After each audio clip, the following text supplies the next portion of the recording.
بسم اللہ الرحمن الرحیم۔ گمنام ہیرو کے معزز ناظرین، السلام علیکم۔ آئیے چلتے ہیں کہانی کی طرف۔ آخر پھر یہ کون تھا جسے ہم نے گھیرا تھا؟ فرہاد نہیں ہے تو اس کوئی ساتھی ضرور ہوگا، یا اس کا تعلق مدام کمپیوٹر سے ہوگا، کیونکہ اس کے پاس سے کمپیوٹر کم ٹرانسمیٹر بھی برآمد ہوا تھا۔ وہ سوچتے ہوئے واپس آنے لگا، اسے ہماری گرفت میں آنے کا اندیشہ نہیں تھا۔ رات کا وقت تھا، وہ درختوں کے پیچھے چھپ سکتا تھا، کہیں تاریکی بھی اسے چھپا سکتی تھی۔ وہ ٹرک اپنی جگہ سے ہٹ رہا تھا، اگرچہ اس کا ایک پہیہ بیکار ہو چکا تھا، لیکن اسے ذرا دور ہٹایا جا سکتا تھا۔ یہ سب سونیا کر رہی تھی۔ اس کے بعد وہ ہماری گاڑی کی طرف دوڑتے ہوئے آئی۔ وہ ہماری مخصوص کوڈ ورڈز استعمال کر رہی تھی تاکہ پتہ چلے وہی آ رہی ہے اور کہیں چھپا ہوا ہوں تو جواباً کوڈ ورڈز استعمال کروں۔ میں کوڈ ورڈز دہراتے ہوئے اس کے پاس پہنچ گیا۔ پھر میں نے کہا، ایک مرغا پھانس رہا ہوں، اسے یہ تاثر دینا ہے کہ میں فرہاد نہیں ہوں، لہذا اسی درخت کی طرف چلو جدھر سے میں آیا ہوں۔ دوسری طرف سے وہ چھپتا چھپاتا چلا آ رہا تھا۔ جب میں نے معلوم کیا کہ وہ ہمارے قریب ہی ایک درخت کے پیچھے آ گیا ہے تو میں نے سونیا سے کہا، تم کتنی دلیر اور بے باک ہو، اپنی جان کی پرواہ نہیں کرتی۔ میں زبان سے تمہاری تعریف نہیں کر سکتا، دل سے کرنا چاہتا ہوں، ذرا میرے قریب آ جاؤ۔ میں نے سونیا کو بازو کو پکڑ کر اپنی طرف کھینچا۔ اس نے ایک جھٹکے سے خود کو چھڑاتے ہوئے کہا، جاد ہوش میں تو ہو؟ فرہاد بن کر رہنے کا مطلب یہ نہیں ہے کہ تم اپنے اوقات کو بھول جاؤ۔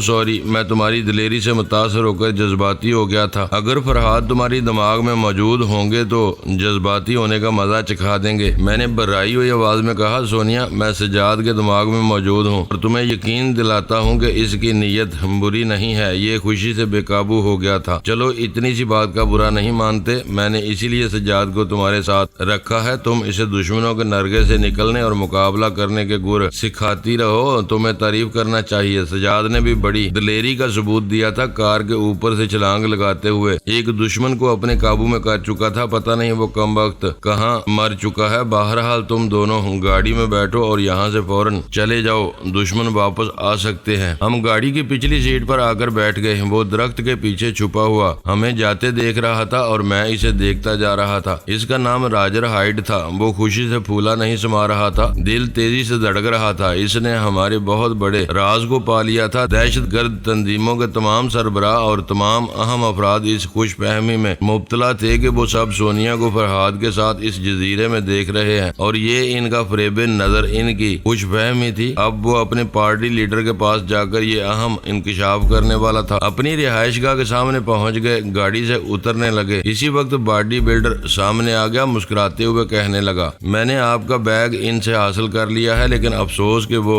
سیاہ لفافہ اپنے ساتھ لے گئے۔ میں نے پوچھا کیسے لے گئے، جبکہ وہ لفافہ اسی بیگ میں تھا۔ اس بیگ میں بہت سی چیزیں نہیں تھی، مثلا کسی نے سیاہ لفافہ اپنے پاس رکھا تھا، کوئی کمپیوٹر کم ٹرانسمیٹر اپنے ساتھ لے جا رہا تھا۔ انہوں نے آپ کے بیگ کی تمام چیزیں بانٹ لی تھی تاکہ پکڑے بھی جائیں تو ہم تمام چیزیں ان سے وصول نہ کر سکیں۔ بس یہی کمپیوٹر کم ٹرانسمیٹر اور یہ بیگ حاصل ہو سکا ہے۔ کمپیوٹر سے اشارہ موصول ہونے لگا، میں نے اسے آن کیا۔ اسکرین پر تحریر نظر آئی، فرہاد، یہ بہت برا ہوا، وہ کاغذات دشمنوں کے ہاتھ لگ گئے ہیں۔ پتہ نہیں ان کا تعلق کس تنظیم سے تھا، میں ان میں سے کسی کی آواز نہ سن سکی، ورنہ معلوم کر لیتی۔ بہرحال یہ بات چھپی نہیں رہے گی، وہ کاغذات جس کے ہاتھ لگیں گے وہ گوری سجاتا کے راز کو پالے گا، اور تو اور ان کاغذات میں تہ خانے کا نقشہ بھی موجود ہے۔ اس سے کیا ہوتا ہے، تہ خانے میں داخل ہونے کا جو راستہ ہے تم نے اسے نقشے میں نہیں بتایا تھا۔ یہ میں نے اچھا کیا تھا، احتیاط کام آ جاتی ہے۔ تمہیں راستہ بھی بعد میں بتاؤں گی، مگر اب وہ کاغذات کیسے حاصل کیے جائیں؟ اپنے ساتھ کام کے آدمی رکھو تو عقب ادھورا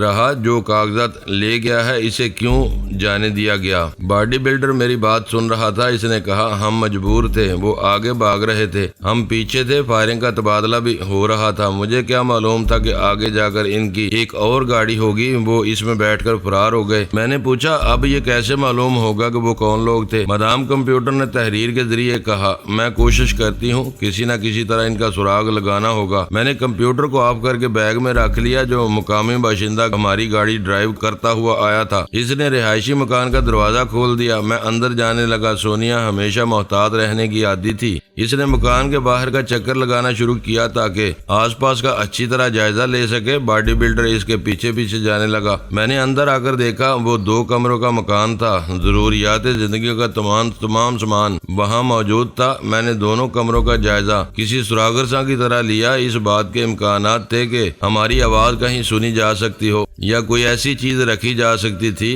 جو بعد میں ہمارے لیے تباہ کن ثابت ہو۔ میں اچھی طرح مطمئن ہونے کے بعد باہر سے آ گیا۔ سونیا ابھی تک نہیں آئی تھی۔ میں نے دیکھا وہ ایک جگہ کھڑی ہوئی تھی اور سامنے والے اونچے درخت پر باڈی بلڈر چڑھ رہا تھا۔ میں نے پوچھا یہ کیا ہو رہا ہے؟ سونیا نے میرے پاس آ کر کہا یہ میرے پیچھے پڑ گیا تھا۔ میں نے کہا بھی کہ مدام کمپیوٹر کو ہم کہہ چکے ہیں تمہاری ضرورت نہیں، لیکن وہ مجھ پر عاشق ہو گیا ہے۔ مجھ سے کہنے لگا تم سونیا نہیں لگتی ہو۔ پھر کیا لگتی ہوں؟ بس ایک عام سی عورت لگتی ہو۔ اگر سونیا ہو تو تم سے خوفزدہ یا ہوشیار رہنے والی کوئی بات تم میں نہیں ہے۔ میں نے پوچھا لیکن وہ درخت پر کیوں چڑھ رہا ہے؟ اس نے مجھ سے مقابلہ کرنے کی خواہش ظاہر کی تھی۔ کہنے لگا میں دشمنی سے نہیں، دوستانہ انداز میں تم سے 2 ہاتھ کرنا چاہتا ہوں۔ مجھے یقین ہونا چاہیے کہ تم سونیا ہو۔ اس سے باتیں کرنے کے دوران میری نظر اچانک اس درخت پر پڑی۔ ذرا تم بھی دیکھو، چاند نکل آیا ہے، درخت صاف طور نظر آ رہا ہے۔ کیا یہ عجیب سی بات نہیں ہے کہ اس درخت پر ایک ہی پھول کھلا ہوا ہے اور وہ بھی بلندی پر ہے؟ میں نے دیکھا باقی ایک پھول درخت کی بلندی پر نظر آ رہا تھا۔ میں نے سونیا کو سوالیہ نظروں سے دیکھا۔ اس نے مسکراتے ہوئے کہا میں اس سے مقابلہ کرنے کے لیے تیار ہو گئی۔ میں نے کہا میری خوبی یہ ہے کہ جب بھی میں کسی سے لڑتی ہوں تو میرے سر کا آنچل نہیں ڈلکتا کیونکہ میں نے دوپٹہ نہیں اوڑا ہوا ہے۔ اس لیے تم سے مقابلہ کروں گی تو میرا چیلنج ہے تم میرے مقابلے پر گر پڑو گے، مگر وہ پھول میرے بالوں سے نہیں گرے گا۔ اس نے بے یقینی سے اس پھول کو دیکھا، پھر کہا اس کی کیا ضرورت ہے، صرف مقابلہ کرو۔ میں نے کہا نہیں، میں اپنی صلاحیتوں کا بھرپور مظاہرہ کروں گی۔ اگر مقابلہ کرنے کی حسرت ہے تو وہ پھول توڑ کر لے آؤ۔ اور بیچارہ اسے توڑنے اوپر چلا گیا۔ اسی وقت باڈی بلڈر کی آواز سنائی دی، میں یہاں پہنچ گیا ہوں لیکن اونچائی پر شاخیں بہت پتلی ہیں۔ سونیا نے آہستہ سے کہا اس کم وقت کو مقابلہ کرنے کی دھن میں یہ خیال نہیں آیا کہ پھول ہمیشہ نازک شاخوں پر کھلتا ہے۔ اب وہ نیچے اترنے والا تھا۔ میں نے اس کے دماغ میں پہنچ کر سنا، وہ مترنم آواز سنائی دی مگر وہ غصے میں تھی۔ باڈی بلڈر کے دماغ نے مجھے اس کا ترجمہ سنایا۔ وہ اسے لعنت ملامت کر رہی تھی اور بتا رہی تھی کہ سونیا کتنی مکار ہے، اس نے اسے بے وقوف بنانے کے لیے درخت پر چڑھا دیا ہے۔ وہ لعن تن سننے کے بعد نیچے اترنا چاہتا تھا، میں نے پھر اوپر چڑھا دیا۔ وہ پوچھ رہی تھی کیا تم میرا حکم نہیں مانو گے؟ اس نے میری مرضی کے مطابق جواب دیا، مجھے افسوس ہے میں ایک عورت کے سامنے زبان نہیں ہار سکتا۔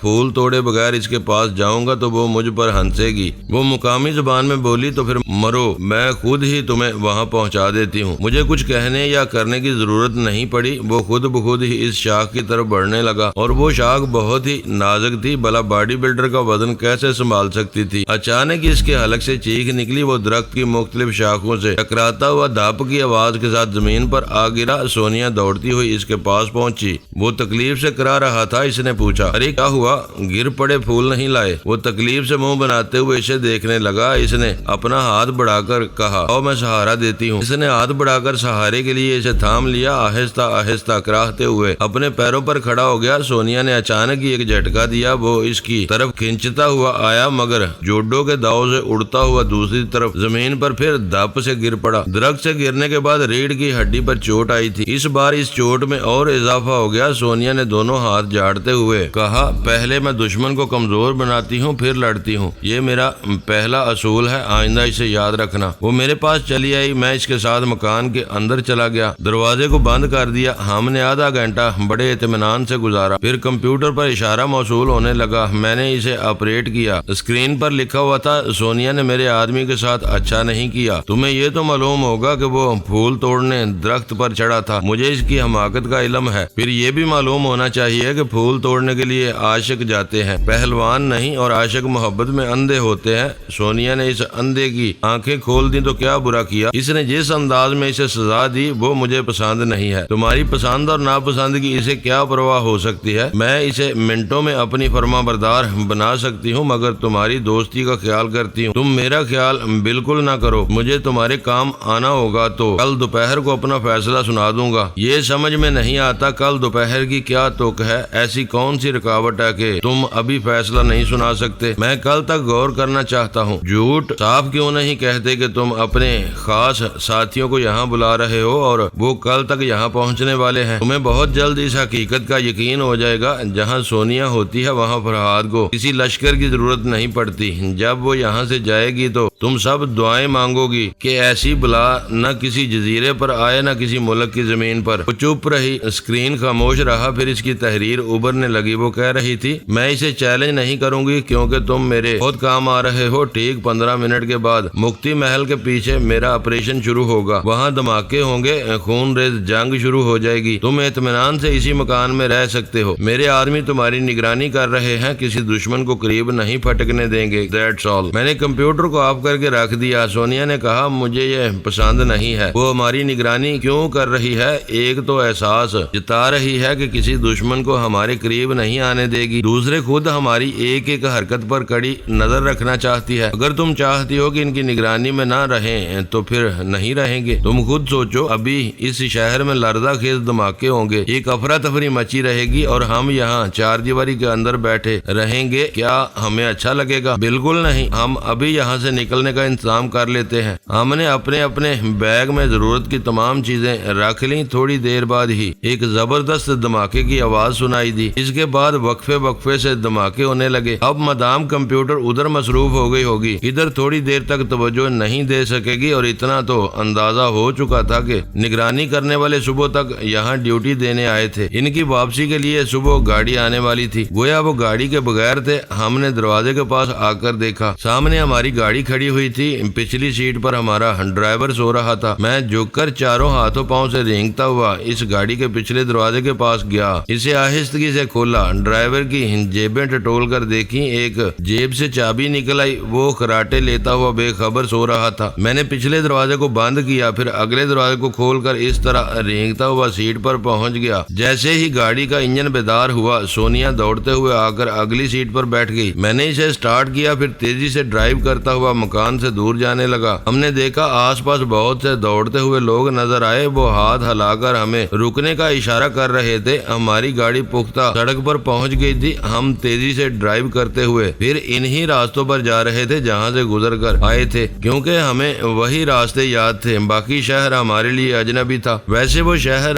بیدار ہو گیا تھا، شاید ہی کسی گھر میں کوئی بے خبر سو رہا ہو۔ ہاں، ایک بے خبر تھا جو پچھلی سیٹ پر سو رہا تھا۔ سونیا نے پیچھے گھوم کر دیکھا، پھر ہمدردی سے کہا، بیچارہ شاید بہت تھک گیا ہے۔ میں نے پوچھا، ہم بیچارے کہاں جائیں گے؟ شہر کا چکر لگائیں گے۔ اس دوران مدام کمپیوٹر کو معلوم ہو جائے گا کہ ہم مکان میں نہیں ہیں تو وہ پہرا ہٹا لے گی، پھر ہم وہاں جا کر اطمینان سے صبح کریں گے۔ تمام لوگ اپنے گھروں سے نکل آئے تھے، وہ یقیناً ان دھماکوں کے سلسلے میں باتیں کر رہے ہوں گے۔ میں نے کتنے ہی لوگوں کو ہتھیاروں کے ساتھ دیکھا۔ ہم جس علاقے سے گزر رہے تھے وہاں ہمیں روکنے ٹوکنے والا کوئی قانونی محافظ نہیں تھا۔ اب ادھر گئے تھے جس طرف سے دھماکوں کی آوازیں آئی تھی۔ میں نے ایک پیٹرول پمپ پر گاڑی روک دی تاکہ ٹینکی فل کرا لی جائے۔ ہم لباس، حلیے، قد اور قامت کے لحاظ سے غیر ملکی نظر آ رہے تھے۔ جب میں پیٹرول کی قیمت دینے کے لیے مالک کے پاس پہنچا تو وہ ایک دوسرے غیر ملکی سے کہہ رہا تھا، بہت عرصے بعد ایسے دھماکے سننے میں آ رہے ہیں، ورنہ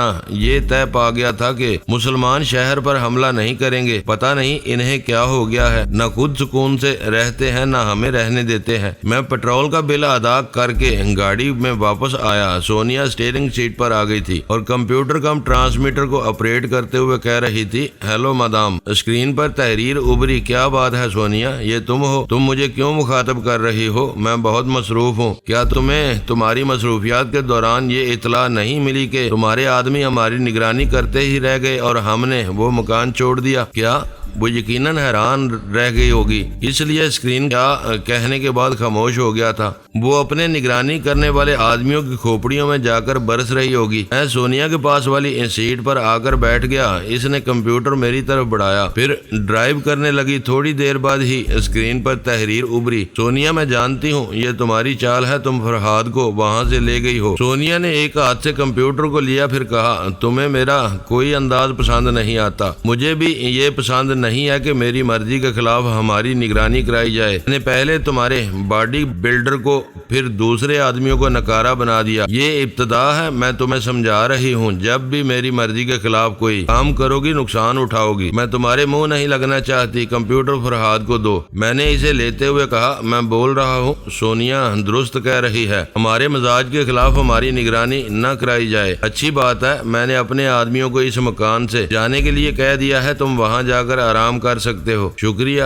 ہم کسی دوسری جگہ رات گزار رہے ہیں، ہمارا نہ پیچھا کیا جائے نہ نگرانی کی جائے۔ صبح تم سے رابطہ قائم کریں گے، دیٹس آل۔ میں نے کمپیوٹر کو آف کر دیا۔ جب سے دھماکے شروع ہوئے تھے تب سے مسلسل فائرنگ کی آوازیں بھی آ رہی تھیں، کبھی کبھی ذرا سا وقفہ ہوتا تھا، پھر فائرنگ شروع ہو جاتی تھی۔ اچھی خاصی بھگدڑ مچی ہوئی تھی۔ ان حالات میں سڑکوں پر گھومنا مناسب نہیں تھا۔ ہمارا مقصد پورا ہو چکا تھا، نگرانی کرنے والے جا چکے تھے۔ ہم اس مکان میں واپس آ گئے، گاڑی روک کر باہر آئے، پھر ایک زوردار آواز کے ساتھ دونوں دروازوں کو بند کیا۔ پیچھے سونے والا ہڑبڑا کر اٹھ بیٹھا۔ سونیا نے اشارے کی زبان سے سمجھایا، کوئی بات نہیں، تم آرام سے سوتے رہو، اور یہ لو اپنی چابی۔ اس نے چابی اس کی طرف اچھال دی۔ ہم مکان کے اندر آ گئے، دروازے کو اندر سے بند کر دیا۔ اب ہم آرام سے سو سکتے تھے، لیکن پورا شہر جاگ رہا تھا، ہنگامے عروج پر تھے۔ بھلا ایسے میں نیند کہاں آتی؟ سونیا نے کہا، اس کے دماغ میں جاؤ جس کی موجودگی میں تم نے سجاد کا رول پلے کیا تھا۔ میں راجر ہائیڈ کے دماغ میں پہنچ گیا۔ وہ اپنے پارٹی لیڈر کو میرے متعلق بتا چکا تھا، اگرچہ ایسی بات پر مشکل سے ہی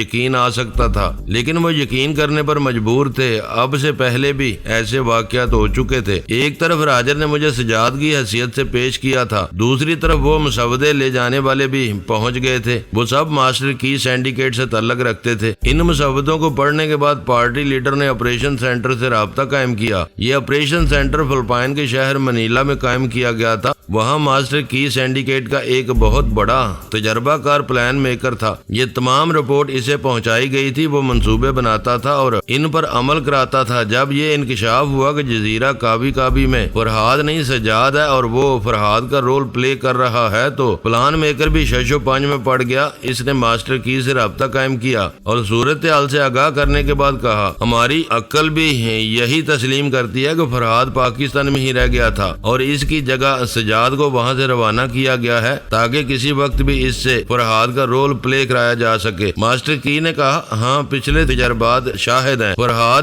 اسی قسم کی چالیں چلتا ہے اور اپنے مخالفین کو دھوکہ دیتا ہے۔ میرا خیال ہے سجاد کو اسی جزیرے میں گولی مار دی جائے تاکہ وہ کبھی فرحاد کا رول پلے نہ کر سکے۔ پلان میکر نے کہا، نو باس، یہ دانش مندی نہیں ہوگی۔ سجاد کو اسی جزیرے میں زندہ رہنا چاہیے تاکہ بہرام علی ٹی ٹی سینٹر اور سائمن دی گریٹ کے آدمی دھوکہ کھاتے رہیں اور وہاں مصروف عمل رہیں۔ ہم یہاں اپنی مصروفیات کم کر دیں گے۔ ماسٹر کی نے کہا، ہم نے اپنے بہت سے قابل آدمی جزیرے کابی میں لگا رکھے ہیں، انہیں واپس بلانا چاہیے۔ میں سمجھتا ہوں جلد بازی سے کام نہ لیا جائے، ہمیں دوسرے پہلو پر بھی نظر رکھنا چاہیے۔ مدام کمپیوٹر کوئی بہت گہری چال چل رہی ہے۔ قدیم تاریخی مسودوں کی تفصیل جو ٹیلی پرنٹر کے ذریعے میرے پاس پہنچی ہے، اس سے پتہ چلتا ہے مکتی محل کے تہہ خانے میں کوئی بہت بڑا راز دفن ہے۔ ہمیں انتظار کرنا چاہیے سجاد اور سونیا اس تہہ خانے میں جاتے ہیں یا نہیں۔ مدام کمپیوٹر کوئی معمولی مفاد حاصل نہیں کرے گی، کوئی بہت بڑی بات ہوگی اور وہ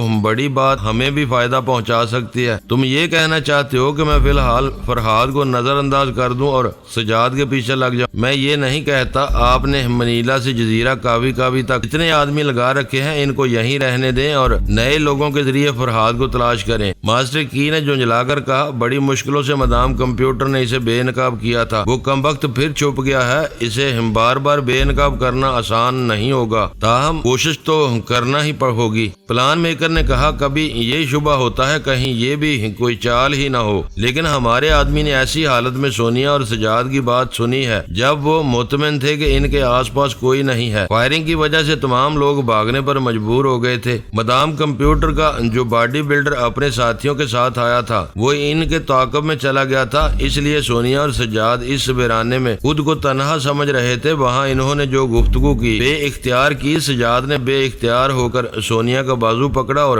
سونیا نے جھنجھلا کر اسے سجاد کے نام سے مخاطب کر لیا، ورنہ وہ تنہائی میں بھی محتاط رہنے والے لوگ ہیں۔ ماسٹر کی نے غصے سے کہا، تم کسی ایک بات پر قائم رہو، کبھی کہتے ہو شبہ ہوتا ہے، کبھی کہتے ہو یقین ہے، آخر تم کہنا کیا چاہتے ہو؟ میں ایک ذرا سے شبہ کو ختم کرنا چاہتا ہوں، آپ میری مدد کریں۔ اگر آپ کا کوئی آدمی بابا فرید واسطی کے سینٹر میں داخل ہو سکے تو معلوم ہو جائے گا وہاں سجاد موجود ہے یا نہیں۔ مسٹر کی نے کہا، جب سے وادی کاف کو نئی مملکت بنانے کا سلسلہ شروع ہوا ہے تب سے بابا فرید واسطی کے ادارے میں فرہاد کے ساتھی نہیں رہے، ایک ایک کر کے سب وادی میں جا چکے ہیں، پھر سجاد وہاں کیسے پایا جا سکتا ہے؟ پلان میکر نے کہا، پھر تو ہمیں فرہاد کی پوری ہسٹری کو پیش نظر رکھ کر یہ کہنا پڑے گا کہ آج تک اسے جس نے بھی گھیرنے کی کوشش کی اور خوش فہمی میں مبتلا ہوا، وہ خوش فہمی کچھ عرصے بعد ختم ہو گئی۔ ہمیشہ فرہاد کے دھوکے میں دوسرے مارے گئے، یہ واقعہ ابھی پرانا نہیں ہوا۔ اسرائیلیوں نے کتنے تم تراک سے اور شان و شوکت سے فرہاد کی موت کے پروانے پر بڑے بڑے سربراہوں سے دستخط کرائے تھے،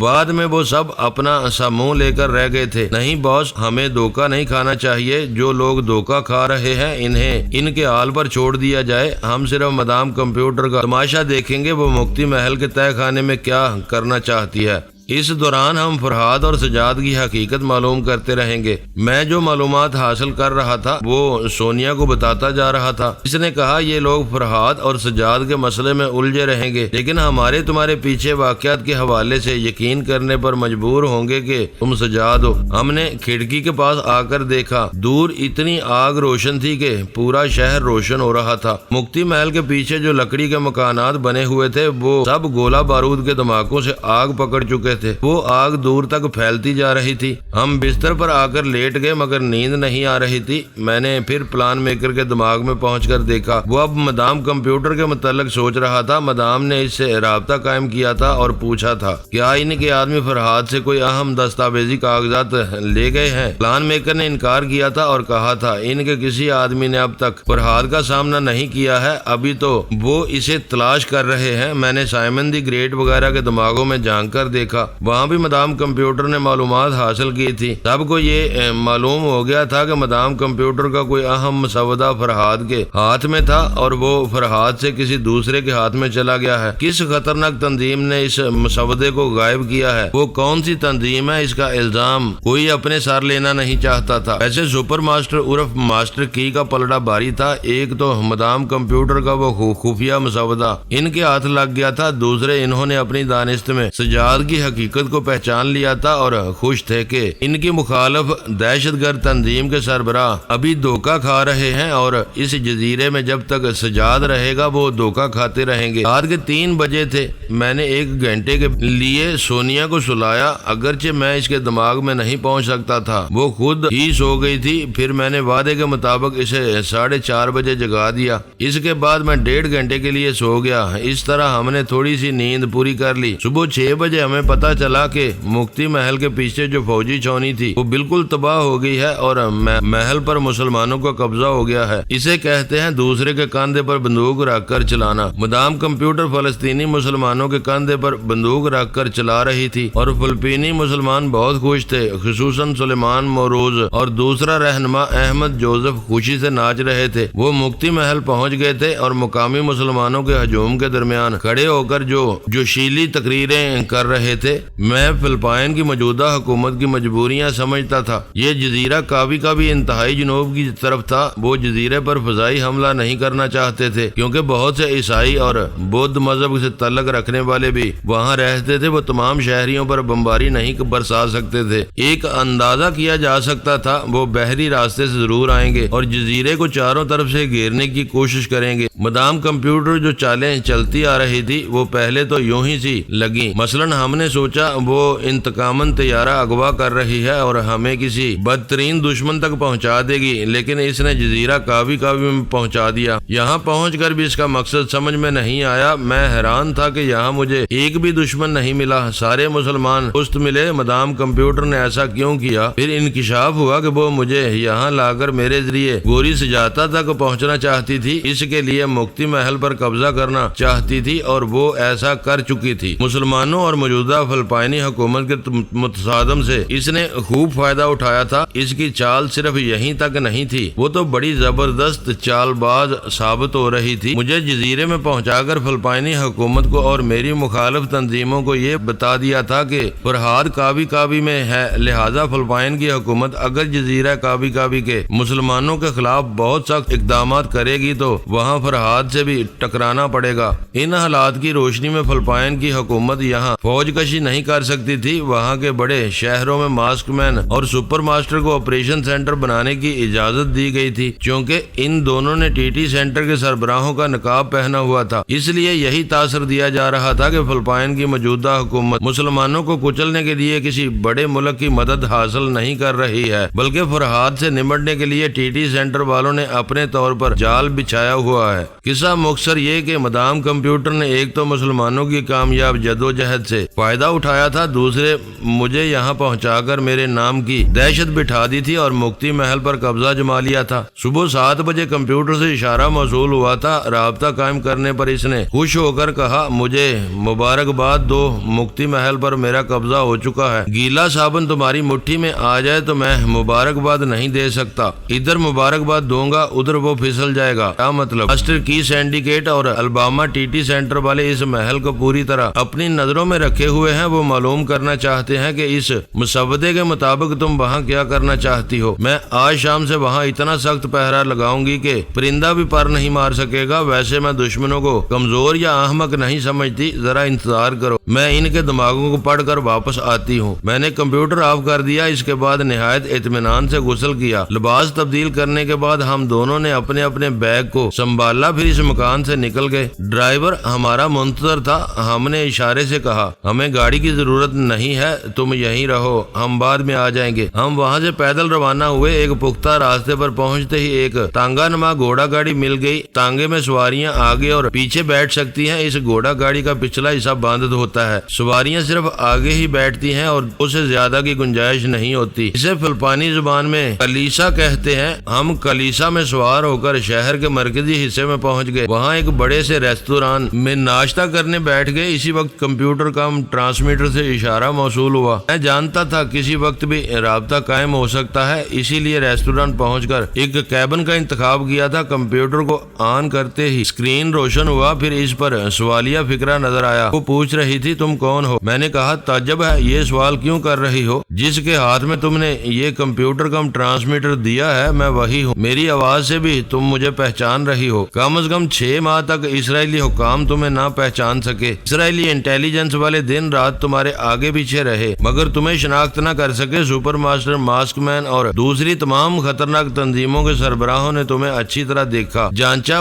پرکھا، پھر تمہاری موت کے پروانے پر دستخط کیے۔ بعد میں انکشاف ہوا کہ تم سجاد علی تیمور ہو۔ یہ باتیں ابھی اسکرین پر رہنے دو، انہیں نہ ہٹانا، میں سونیا کو پڑھوا رہا ہوں۔ میں نے کمپیوٹر اس کی طرف کر دیا، وہ پڑھنے لگی۔ اس کے بعد میں نے کہا، تمہیں میرے متعلق زبردست مغالطہ ہوا ہے، ایسی بات ہے تو میری غلط فہمی دور کرو، جو کہتی ہوں وہ کر کے دکھاؤ۔ تم کیا چاہتی ہو جو میں کہہ رہی ہوں؟ یہ باتیں سونیا سے بھی پڑھوا لینا۔ کیا سونیا اس وقت تم سے اظہار محبت کر سکتی ہے؟ میں نے کمپیوٹر اسکرین کو سونیا کی طرف گھما دیا، وہ اسے پڑھ رہی تھی، زیر لب مسکرا رہی تھی، پھر ناگواری سے ایکٹنگ کرتے ہوئے بولی، یہ کیا بکواس ہے؟ ہم اپنی ذاتی زندگی میں جو بھی کریں، یہ مدام کمپیوٹر ہمارے معاملات میں بولنے والی کون ہوتی ہے؟ اس کا جواب موصول ہوا، سونیا تم لاکھ چلاک اور مکار سہی، لیکن تمہاری جھنجھلاہٹ نے ثابت کر دیا ہے کہ تمہارے ساتھ بیٹھا ہوا شخص فرہاد نہیں سجاد ہے۔ بے شک سجاد بھی تم سب کو بہت عزیز ہے، تم اس کے لیے بھی جان کی بازی لگا سکتی ہو، لیکن اظہار محبت عورت کا غرور ہوتا ہے، وہ صرف فرہاد کے لیے۔ میری یہ باتیں سجاد کو پڑھنے دو اور کسی ہیل و حجت کے بغیر حقیقت کا اعتراف کر لو۔ میں نے اسے پڑھنے کے بعد پوچھا، میرے فرہاد یا سجاد ہونے سے کیا فرق پڑتا ہے؟ بہت فرق پڑتا ہے، تم اعتراف کر لو۔ میں اعتراف کرتا ہوں، میرے فرہاد یا سجاد ہونے سے تمہارے لیے کوئی فرق نہیں پڑتا۔ تم نے جو چالیں چلیں اس میں کامیاب رہی۔ مجھے یہاں لا کر فلپائن کی حکومت کو یہ تاثر دیا کہ مسلمانوں کی پشت پر فرہاد علی تیمور اور رسونتی کی ٹیلی پیتھی ہے۔ میں سجاد ہوں مگر فرہاد کی طرح تمہارے کام آ رہا ہوں۔ تم نے اتنی کامیابیاں حاصل کی اور اس کے بعد گوری سجاتا تک پہنچنا چاہتی ہو، دوسرے لفظوں میں مجھے پہنچانا چاہتی ہو۔ میں جو کوئی بھی ہوں ضرور وہاں جاؤں گا۔ اگر فیصلہ تمہارے حق میں ہوا اور یہ فیصلہ دوپہر تک کروں گا۔ جہنم میں گئی تمہاری دوپہر، تم مجھے پرسوں رات سے دھوکہ دیتے آ رہے ہو اور میں سمجھ رہی تھی کہ طیارے میں فرحاد کو لیے چلی آ رہی ہوں، آخر تم نے کب اس کی جگہ سنبھالی تھی؟ رام کمپیوٹر، تم واقعی ذہین ہو، چلاک بھی ہو، بڑے عمدہ چالیں چلتی ہو، لیکن کبھی کبھی بہت زیادہ ذہانت رکھنے والے معمولی باتوں سے دھوکہ کھا جاتے ہیں۔ اتنی سی بات تم لوگوں کی سمجھ میں نہیں آئی؟ میرے فرحاد بھائی زخموں سے چور تھے، ہسپتال میں پڑے ہوئے تھے۔ کیا ایک ہفتے میں زخم پوری طرح بھر جاتے ہیں اور انہیں جسمانی توانائی حاصل ہو جاتی؟ بے شک انہوں نے دماغی توانائی حاصل کر لی تھی اور تمہارے لیے ان کے دماغ کے دروازے بند ہو گئے تھے، لیکن ہسپتال سے بھائی جان نہیں آئے تھے، میں آیا تھا۔ میں نے ہی جان لوفر جیسے شہ زور سے ہیلی کاپٹر میں زور آزمائی کی، میں نے ہی لاہور کے گیسٹ ہاؤس میں اس لوفر کو شرمناک شکست دی۔ تم نے بھائی جان کے دماغ میں پہنچ کر ان کے زخموں کا حساب کیا تھا۔ اب ذرا حساب کر کے بتاؤ، کیا وہ جان لوفر سے مقابلہ کر سکتے تھے؟ چند لمحوں تک خاموشی رہی، پھر اس نے اعتراف کیا، ہاں یہ مجھ سے بڑی بھول ہوئی۔ صرف میرے ہی نہیں، فرحاد کے سارے مخالفین کے دماغ میں یہ بات نہیں آئی کہ وہ ہسپتال سے نکل کر جان لوفر جیسے فولادی اور ناقابل شکست فائٹر کو کیسے شکست دے سکتا تھا۔ ہمیں دوسرے مخالفین کی پرواہ نہیں ہے۔ تم نے بھائی جان کو کیم کریزی سے ٹکرا کر چیلنج کیا تھا کہ انہیں بے نقاب کر دیا ہے اور ان کے دماغ میں پہنچ گئی ہو۔ تمہارا وہ چیلنج ختم ہو چکا ہے، تم کبھی ان کے دماغ تک یا ان کے سائے تک بھی نہیں پہنچ سکو گی۔ وہ گم ہیں، گم رہیں گے۔ اسکرین خاموش رہا، وہ کچھ سوچ رہی ہوگی۔ میں نے کہا، اگر تم نے مجھے فرحاد بھائی سمجھ کر تہ خانے میں پھانسنے کا منصوبہ بنایا تھا تو وہ ناکام ہو چکا ہے۔ اگر واقعی گوری سجاتا کی داستان درست ہے تو پھر میرے فیصلے کا انتظار کرو، میں دوپہر کو یعنی اب سے 3 گھنٹے بعد اپنا فیصلہ سنا دوں گا۔ اس نے جواب دیا، تم لوگوں کی چال بہت دیر سے سمجھ میں آتی ہے، یہی میرا بھی خیال ہے۔ اس جزیرے میں پہنچنے کے 24 گھنٹے بعد تمہاری چالیں سمجھ میں آئیں۔ آخر یہ دوپہر کو فیصلہ سنانے کی کیا تک ہے؟ کسی بات کا انتظار ہے؟ تم سجاد ہو، فرحاد اور رسونتی کسی اور جگہ بیٹھے ہوں گے، ان کے ساتھ آلہ بی بی ہوگی اور یہ سب ایسی کھچڑی پکا رہے ہوں گے کہ جو میرے لیے زہر ہو سکتی ہے۔ تم کس بات سے خوفزدہ ہو؟ تاریکی سے جو تیر آتا ہے، اس سے سبھی خوفزدہ ہوتے ہیں۔ اگر تم دوست بن کر مجھے تہ خانے میں بھیجنا چاہتی ہو، اگر گوری سجاتا کی داستان درست ہے تو پھر تمہیں خوفزدہ نہیں ہونا چاہیے۔ کسی مقام پر ہم سے دھوکہ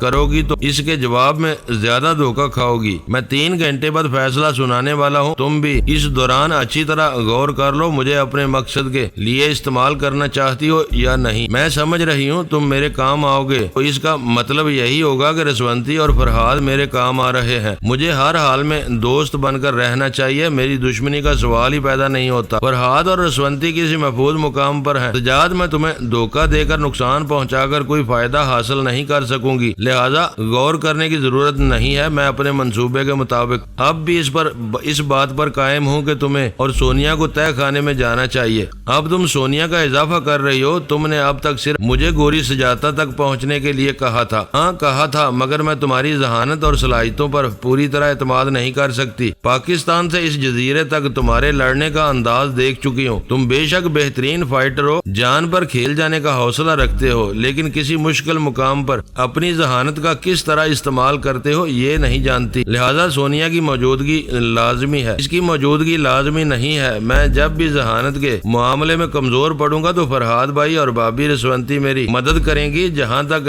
علم ریاضی کی دشواریوں کا سوال ہے تو مجھے شیخ الفارس سے مدد مل سکتی ہے۔ میں تمہاری بات مانتی ہوں، لیکن سونیا کو ساتھ لے جانے میں کیا اعتراض ہے؟ تمہیں یاد ہے میں یہ ناقابل بیان حقیقت بیان کر چکا ہوں، جہاں سونیا ہوتی ہے وہاں فرحاد بھائی کو بھی کسی لشکر کی ضرورت نہیں پڑتی، لہذا سونیا اپنی ذات میں میرے لیے لشکر ہے۔ میں تہ خانے میں اتروں گا، وہ مکتی محل کے باہر میری حفاظت کے لیے موجود رہے گی۔ اس سلسلے میں مزید بحث نہ کی جائے تو بہتر ہے۔ 3 گھنٹوں بعد میں آخری فیصلہ سناؤں گا۔ ابھی کمپیوٹر آف نہ کرنا، اور باتیں رہ گئی ہیں، میں تمہارے جوابات پڑھ رہا ہوں۔ اور کوئی خاص بات؟ ہاں، اب تم فرحاد کی حیثیت سے یہاں نہیں رہ سکو گے کیونکہ تمام مخالفین کو معلوم ہو چکا ہے۔ میں نے حیرت کا اظہار کرتے ہوئے کہا، تعجب ہے، میرا راز کیسے فاش ہو گیا؟ سونیا خواہ کتنی ہی چالاک ہو، کہیں نہ کہیں تو حماقت کر ہی جاتی ہے۔ پچھلی رات جب ایک ٹرک نے تمہارا راستہ روکا تھا اور وہاں فائرنگ ہوئی تھی تو دشمنوں کے بھاگنے کے باوجود وہاں ایک دشمن چھپا ہوا تھا۔ اس نے تم دونوں کی گفتگو سن لی تھی، تم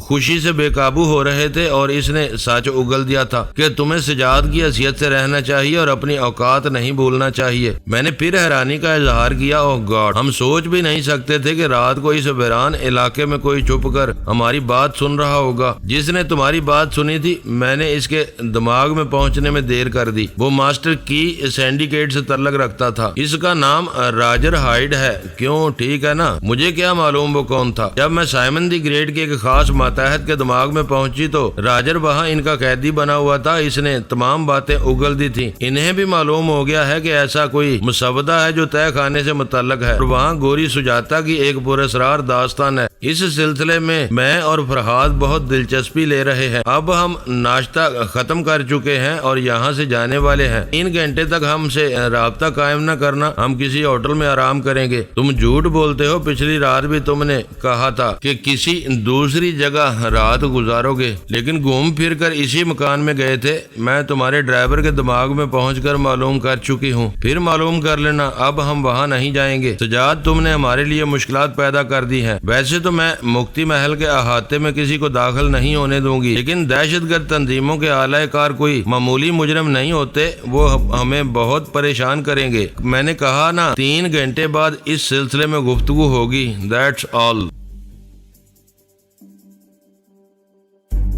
معزز ناظرین، لائک کریں، شیئر کریں اور کمنٹس باکس میں پاک آرمی زندہ باد، پاکستان پائندہ باد کا نعرہ ضرور درج کر کے اپنے ملک پر فخر کریں اور پاکستان کی بنیادیں مضبوط کرنے میں اپنا کردار ادا کریں۔ ویڈیو دیکھنے کا شکریہ۔ معزز ناظرین، اپنا خیال رکھیے گا اور ہمارے چینل کا بھی۔ ISI پاک آرمی زندہ باد، پاکستان پائندہ باد۔